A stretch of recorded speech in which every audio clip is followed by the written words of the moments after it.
Have you ever felt like your calendar isn't yours anymore? Like it's this runaway train just dictating your entire week, leaving you scrambling for, real work in those tiny gaps. Oh, absolutely. It's a feeling I think almost everyone recognizes. It really is. And here's a pretty striking statistic from Sam Robertstad. Product managers, specifically, they spend a whopping 60% of their week in meetings. 60%. That's wow. Right, more than half their working life.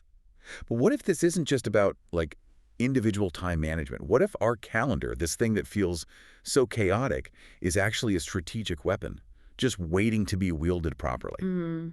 So today, we're doing a deep dive into Sam Robertstad's piece, Meetings as Strategy, Reclaiming the PM Calendar, to figure out how. Yeah, and what's truly fascinating here and what Robert Stad really makes clear is this core idea. Treat your calendar like an instrument of strategy, not just a schedule you fill out. An instrument of strategy, okay. Exactly, and he highlights this critical point. The real cost of uncontrolled meetings. It isn't just the wasted time. Although that's bad enough. Oh, it's significant, like maybe 12 hours a week, 600 hours a year. He calls it organizational theater if half your meetings don't even lead to a decision. Organizational theater. Wow. But no, the real cost, he argues, is strategic incoherence. When your calendar is just a random collection of invites and other people's priorities, your product inevitably becomes a random collection of features. Kind of disjointed. That makes sense. Chaos in, chaos out. Precisely. But here's the game changer he proposes. Great product leaders don't just, hate meetings or tolerate them. They architect them. Architect them, okay. And that perspective, it changes everything about how we should approach our collaborative time. That organizational theater idea really hit home. It's not just about being inefficient, is it? Not at all. It sounds like there's a deeper, maybe kind of insidious cost Robertstad is pointing to here. What exactly is this strategy tax he mentions? That's precisely it. He's saying the cost goes way beyond just lost hours. He calls it the strategy tax. It's the compound cost of these ungoverned meeting cultures, how they directly impact your product outcomes. So it's a drain on your actual strategy. A serious drain. And Robertstad says this meeting chaos isn't accidental. It's driven by three powerful, often hidden forces working against us. Okay, so it's systemic, not just bad luck or poor planning by individuals. What are these forces? Well, the first one is often just baked into how companies work, these cultural defaults. Organizations often mistake just being in a meeting for leadership engagement. Right, like attendance equals contribution. Exactly. Or thinking that just being available means you're collaborating effectively. And the data backs this up. Microsoft's research, it shows meeting loads have shot up since 2020. I believe it. People are in roughly 3 times as many Teams meetings now. But here's the kicker. It doesn't automatically mean better outcomes. Just more meetings. Just more meetings, often just noise, unless they're actually designed for decisions. Okay, so it's not about the number of meetings, but what they achieve. Yeah. Got it. What's the second force? The second one is maybe a bit more subtle, but really significant: role ambiguity. Product managers, Robertstad points out, can easily drift into becoming passive participants. Just kind of showing up. Yeah. And Harvard Business Review research, it supports this. Senior managers they surveyed, most find meetings unproductive. They feel meetings actually prevent them from doing real work or deep thinking, so they just go where they're invited instead of actively shaping the forums where the key product decisions ought to be happening. So instead of being proactive architects, like you said, they become reactive attendees. Okay. And the third force? And this one might be the most insidious: decision architecture and visibility. What he means is teams often lack clear, systematic ways to connect their meeting rhythms to their actual decision cycles. Like there's no map for how decisions get made. Exactly. So you end up with one of two problems: either decision debt, where important strategic choices pile up because reviews are too infrequent, or decision fatigue, where you're drowning in low-value status updates that don't actually move anything forward. Right. And Microsoft's Work Trend Index even showed this spilling into nights and weekends, didn't it? It did. People trying to catch up, decisions getting pushed across time zones. It's messy. And this leads to Robertstad's really powerful insight: strategic drift. Your product strategy isn't something you carefully craft. It just becomes whatever survived the last meeting. Oof. That's a chilling thought for anyone leading a product. It really is. And if we connect this to the bigger picture, this internal chaos, it has real market penalties. Poor meeting architecture creates incoherent products. Customers feel it's disjointed, and competitors, they can easily exploit that. How so? Like specific examples? Well, think about features that don't quite hit the mark because different teams weren't truly aligned, or technical debt that spirals because architecture reviews are just reactive fire drills, not systematic checkpoints. Robert Stad gives this really compelling example. A mid-stage fintech company versus Stripe. The fintech's product team, they were spending, get this, 18 hours a week just in status updates. 18 hours, just on status. Just status. Meanwhile, Stripe had systematized their customer research. They had bi-weekly decision forums where that research directly fed product planning. So much more structured. Hugely. And Stripe's advantage. Robert Stad argues it came from superior meeting architecture, not necessarily better tech. They were shipping API improvements within 30 days of getting feedback. And the fintech company. They took 90 days for similar features. Why?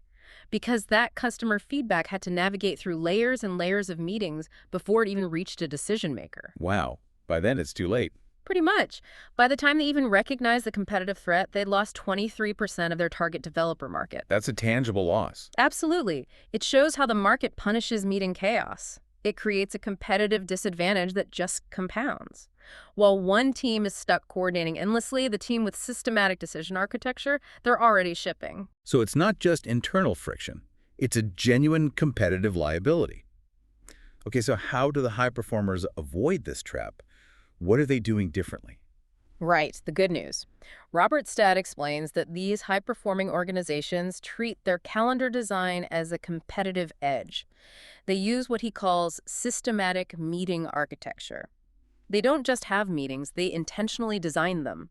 The goal is to transform that collaborative time into strategic leverage. And he gives some great examples, right? Like Amazon. Exactly. Amazon's famous for replacing slides with narrative memos, these 6-page documents. Yeah, I've heard about those. They're read silently at the start of the meeting. This forces clear thinking before anyone even speaks, and it keeps the focus laser sharp on decisions. Plus, they're working backwards in PRFAQ documents, right? Writing the press release first. Precisely. Anchoring everything in the customer outcome from day one. Or Netflix. Their approach sounds different. Very different.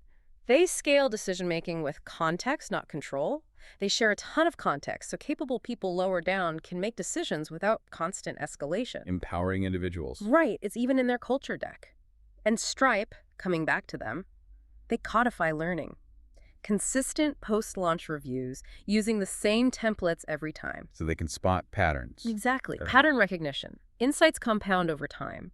What these companies get fundamentally is that meeting architecture determines your organizational capabilities. The structure shapes the output. Perfectly put.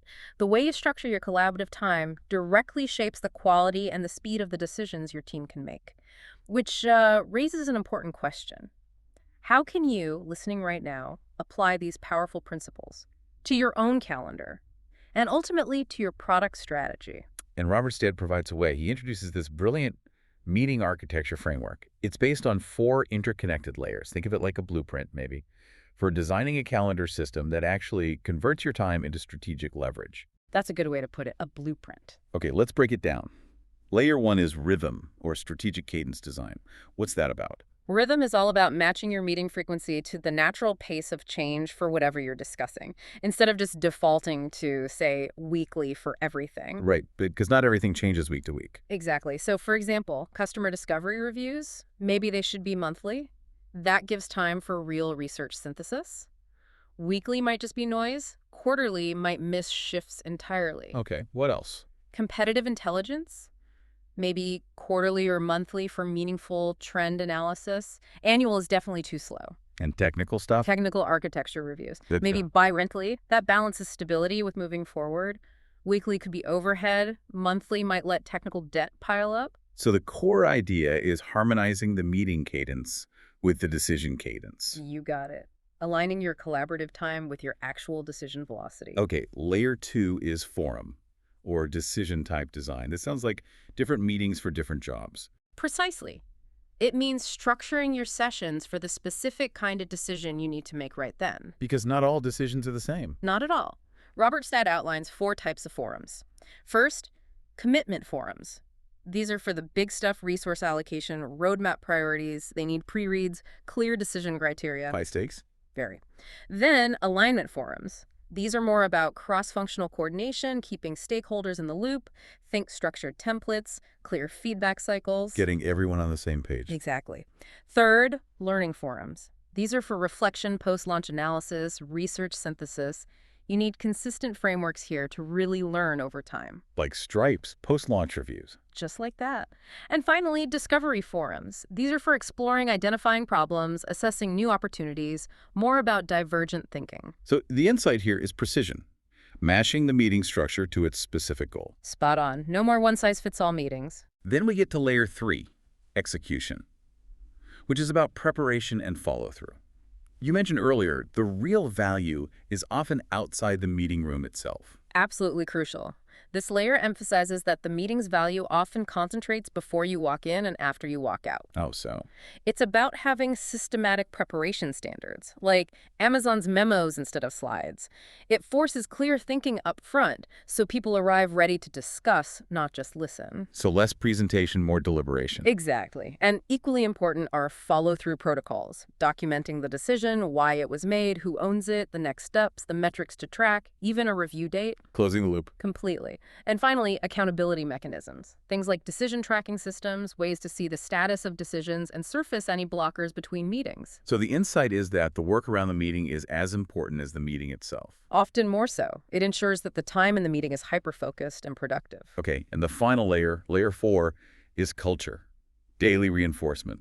This sounds like making it all stick. That's exactly what it is. It's about embedding these standards and norms into the daily workflow, so good meeting habits become, well, habitual.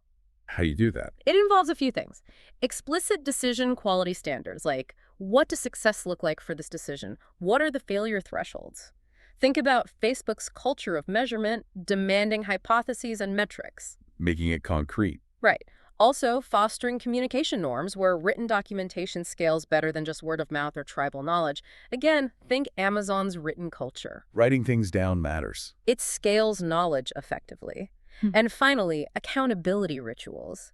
This is where leaders have to walk the talk, modeling brevity, showing up prepared, respecting the agenda.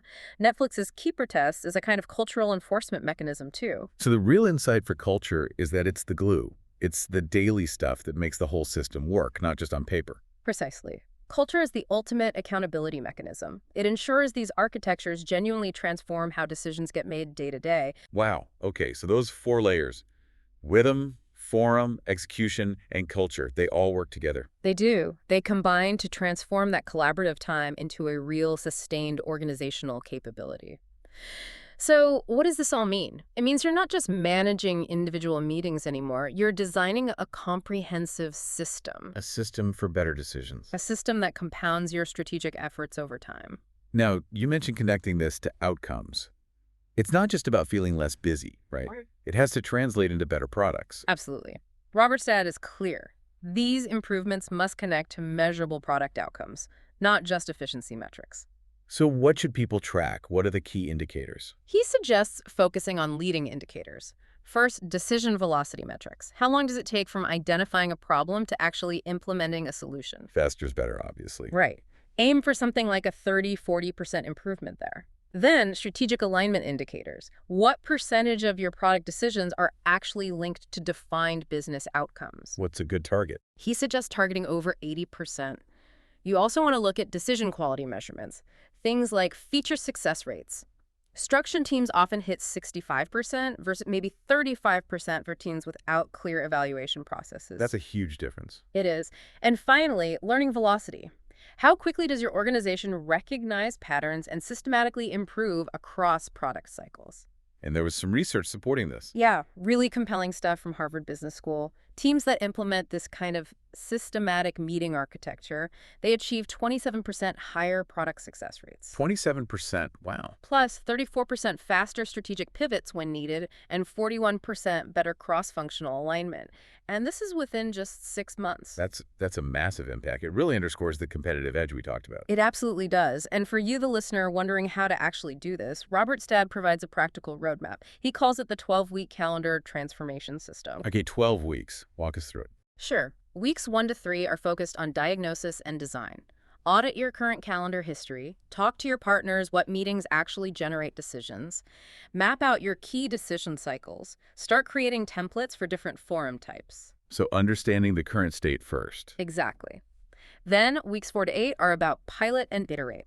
Don't try to change everything at once. Replace maybe one key strategic review with a newly designed structured forum. Track those metrics we just talked about, simplify your templates based on feedback, and crucially, start moving routine status updates out of meetings and into asynchronous channels. Test and learn. Right. Finally, weeks 9 to 12 are for scale and systematize, roll out the changes more broadly, providing training, embed this new meeting architecture into performance expectations, set up quarterly reviews of the system itself to keep it healthy. And what are the success metrics for this 12-week plan? The goals are ambitious, but achievable.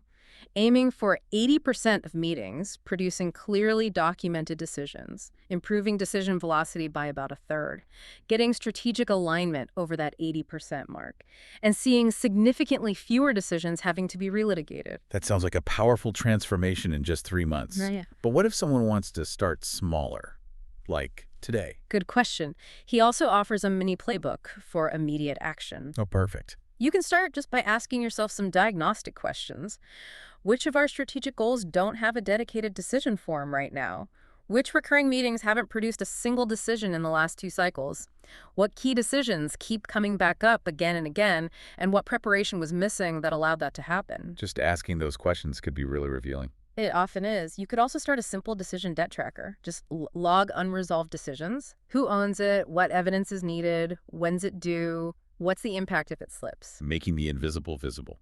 Exactly, and establish some basic meeting architecture standards. Maybe weekly meetings are purely for tactical execution, bi-weekly for cross-functional decisions, monthly for customer learning, quarterly for strategy and architecture health checks. Setting some ground rules. Right. And 2 key rules he suggests. Every decision forum needs a simple, one-page prep doc context, alternatives, recommendations, success metrics, and every decision needs to be documented rationale, owner, next steps, review date within 24 hours. Those seem like really actionable first steps. They can make a big difference quickly, but it's also important to anticipate some hurdles. Like what? What are the common failure modes? Well, expect some resistance. People might equate meeting frequency with influence or just be used to the old ways.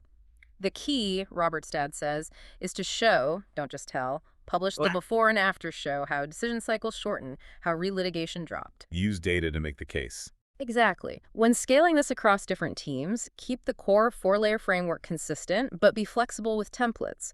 A complex product team might need a different forum structure than a marketing team. Makes sense. What about guardrails? Super important. Have rules. If a recurring meeting yields no decision or explicit learning for 2 cycles straight, change its format or kill it. If people consistently show up unprepared, maybe reduce attendance, but enforce those prep standards rigorously. Don't let things slide back. Right. And aggressively move status updates back to async channels if they creep into decision forums. Protect that decision-making time. And the failure modes to avoid. Don't let the forums become rigid scripts. They need to be dynamic.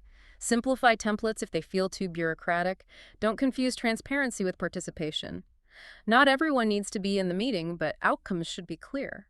Avoid over-rotating on frequency. Too many meetings cause churn. Too few build up debt. And crucially, never let those preparation requirements slide. A written culture only works if leaders enforce it. That's a lot to keep in mind. But it sounds like the payoff is huge. It's really incredible how this kind of calendar discipline can compound. It really is. Robert Stad notes that systematic meeting architecture can cut crisis management by something like 40% because decisions happen proactively. Instead of reactively putting out fires. Exactly. This isn't just about you being more productive individually. It's a cultural shift. It makes superior meeting architecture a real competitive advantage, one that's actually hard for competitors to copy. Indeed. And as meeting loads just keep going up everywhere, the advantage really does shift. It goes to the teams that are intentional, that design forums for decisions, that build cultures of preparation and follow-through. Companies that nail this consistently outperform their peers. Why? Because they make better decisions faster, through systematic collaboration, not just hoping good choices emerge from random interactions. So the choice is pretty stark. It is. You can basically accept whatever lands on your calendar and then wonder why your product feels directionless. Or you can choose to architect your collaborative time systematically and watch that strategic clarity compound into a real, sustainable competitive advantage. So a final thought for everyone listening. As you look at your own calendar, your own meetings, how might reclaiming just 1 hour of your meeting time this week, by applying even one of these structured, intentional approaches, begin to shift your own strategic leverage?